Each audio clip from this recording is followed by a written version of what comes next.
Le tout premier que j'ai vu, c'est un souvenir de salle, c'est le Robin des Bois de Disney.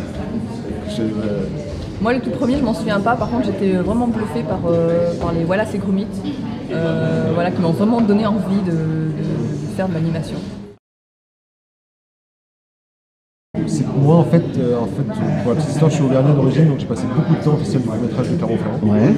Et en fait, c'est là que j'ai découvert, pour remettre dans le contexte des années 90, où à l'époque, c'était quand même l'animation, c'était surtout Disney, les grosses majors américaines. Et au festival du court-métrage à Clermont, j'ai découvert tout le court-métrage d'animation européen et français, qui était déjà hyper vivace à l'époque. Donc j'ai découvert des gestes de création, des façons de raconter des histoires, des univers graphiques complètement délirants. Et c'est ça qui m'a, alors que je dessine pas, qui m'a donné vraiment envie très jeune d'évoluer dans le cinéma d'animation. Écoute, moi je pense que c'est une génération qui a beaucoup grandi sur le Club Dorothée, quoi. Donc c'est beaucoup. On va parler des Clubs du Survivant, des Chevaliers du Zodiac, d'Olive et Tom et de tout ça. Ouais. Oui, les cités d'or, voilà, les choses comme ça. Et moi j'ai un souvenir aussi des Tex Avery qui passaient, je crois que c'était le samedi soir ou le dimanche soir, je sais plus. Et on regardait ça en famille, mais c'était génial. C'est ça, quand on voit les dessins de Jean-Jacques Sempé, on se dit, oh bah c'est simple. Et puis quand on commence à essayer de le dessiner, en fait on se rend compte qu'il fait très peu de traits, mais ces traits vont à l'essentiel, sont très expressifs, sont justes. Et à refaire, en fait, au départ, les équipes qui ont fait les décors ont commencé à dessiner et ils se sont dit, on dessine tout et après on efface pour réussir à trouver cette composition, cette l'image avec des vides et des pleins. Et donc c'est un travail très difficile pour faire du Sempé. Ouais. Et quand moi je suis arrivé sur le film, on a commencé à retravailler le scénario, avec Amandine, on s'est plongé dans les archives, qu'on a trouvé des auteurs, dans leur biographie, on a voulu, on s'est dit, il faut qu'on développe cet aspect du film, il faut qu'on aille chercher qu'on le transforme aussi en une forme de semi-biopic. C'est là que j'ai commencé à réécrire le film avec Anne, on a beaucoup travaillé à la construction d'un film qui est un peu complexe, parce qu'il n'y a pas d'arche narrative pour en parler, c'est construit en 3 actes, on va voir. Et du coup, on a essayé de construire une arche émotionnelle sur la vie des auteurs, c'est-à-dire, en gros, c'est une histoire de résilience, c'est 2 mecs qui se sont fait voler leur enfance, un par la Shoah, l'autre par un beau-père abusif. On crée cette enfance rêvée du petit Nicolas, peut-être pour pallier des choses qu'on leur interdit de vivre. Du coup, on a beaucoup travaillé là-dessus, sur la création de cette arche émotionnelle sur les deux et sur cette histoire d'amitié main dans la main avec Anne. Alors le choix des nouvelles a été fait assez en amont, je ne sais pas si tu as participé toi, par Michel Fessler et par Anne Goscinny. C'est une partie par exemple sur le choix des nouvelles, on a enlevé par rapport à un script qui était un peu plus dense au départ, et le choix des nouvelles a été fait par Anne. C'est Anne qui a vraiment décidé de choisir ces nouvelles, et tant mieux, comme ça elle avait un lien plus particulier avec telle ou telle nouvelle.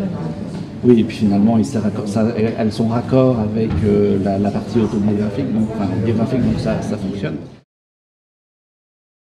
Ouais, non, bien sûr. Après, voilà, Jean-Jacques va avoir 90 ans cet été, donc c'est un vieux monsieur. Et du coup, on a travaillé avec lui en amont sur la création des personnages et sur la création des décors. Il a été très présent à ce moment-là. Et après, ce que dit souvent Amandine, je trouve que c'était très beau, c'est qu'on lui soumettait nos dessins et on avait le droit à des petites notes de Jean-Jacques manuscrites dessus. Et c'était hyper précis, c'était hyper touchant, hyper intense. Et du côté Goscinny, ce qui est assez génial, c'est que Anne nous a permis de rentrer dans l'univers de son père. C'est-à-dire qu'on a pu vraiment s'asseoir au bureau de Goscinny, toucher sa machine à écrire. On a vu ce qu'on dit tout le temps, une moment qui était hyper intense. On voit tous les tapuscrits d'époque annotés à la main par René, les dessins originaux de Jean-Jacques, avec encore la colle de l'imprimeur au-dessus. Ça nous a vraiment permis de rentrer dans l'univers des deux comme ça, grâce à Jean-Jacques lui-même, et de l'autre côté grâce à Anne et tous les souvenirs qu'elle a de son père. Ouais, Anne nous a vraiment fait confiance et elle a vraiment nous a donné accès à des documents, des photos, des documents qui nous ont vraiment inspirés pour le film. C'est les deux en même temps en fait. Voilà. Non mais c'est tout est les deux en même temps. C'est qu'en amont on a beaucoup travaillé avec Amandine à répertorier les dessins de Jean-Jacques, à les classer par thème, rue de Paris, arbre, vélo, on a fait des dossiers en fait par thème. D'accord. En gros une base de données de référence, même si on a tout redessiné derrière. Et après par contre il y a des clins d'œil forts à trucs de Jean-Jacques. Par exemple le premier plan de Paris avec la Tour Eiffel et quasiment une illustration qu'il a faite dans un de ses livres. Et aussi on voit un truc très Sempé, c'est d'avoir des monuments gigantesques à l'intérieur des décors. Par exemple au début du film on a un plan où l'Arc de Triomphe surplombe Paris, qui est complètement du Sempé, qui est complètement factice, une perspective qui n'existerait pas du tout.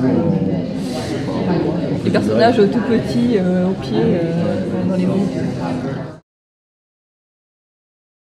Alors moi au départ c'était un coup de bluff, Alain et Laurent, je pensais jamais pouvoir avoir Alain Chabat et Laurent Lafitte dans le film, et finalement les producteurs sont arrivés, c'est la grande force. Et puis Anne aussi connaît très bien Alain, donc elle a participé à ça, parce qu'ils ont fait Astérix ensemble, donc ils se connaissent très bien.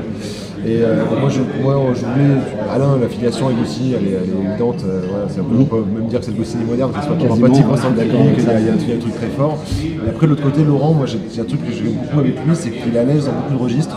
Je trouve que même dans les comédies, parfois un peu moins bien écrites, il arrive toujours à s'en sortir, à toujours trouver de la comédie dans les choses. Et après, j'étais très impressionné parce que je l'ai vu au théâtre français plusieurs fois et j'ai vu l'envergure de l'acteur. Et très vite, voilà, je sais pas pourquoi, comment ça agrège, comment le désir d'un réalisateur autour d'un comédien, c'est toujours difficile à expliquer, mais je l'ai très vite senti en Sampé. Et quand on l'a rencontré, ce qui est complètement dingue, c'est que c'est extrêmement fan de Sampé.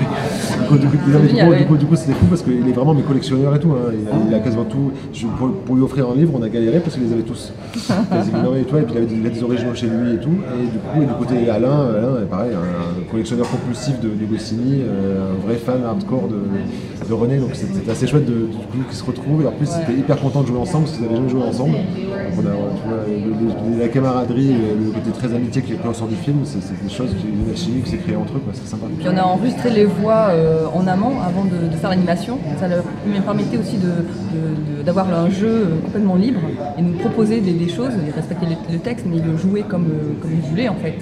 Et même sur les dirigés, en fait, ils nous ont apporté voilà, des touches, des fois des silences, voilà, de l'émotion que l'on a pu après retranscrire en animation grâce à leur jeu d'acteurs.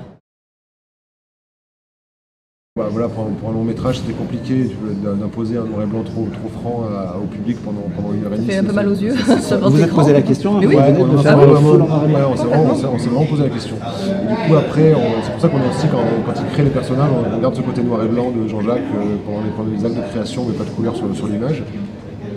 Et après, tout ce qui est. Ce qu'on voulait aussi, c'était avoir.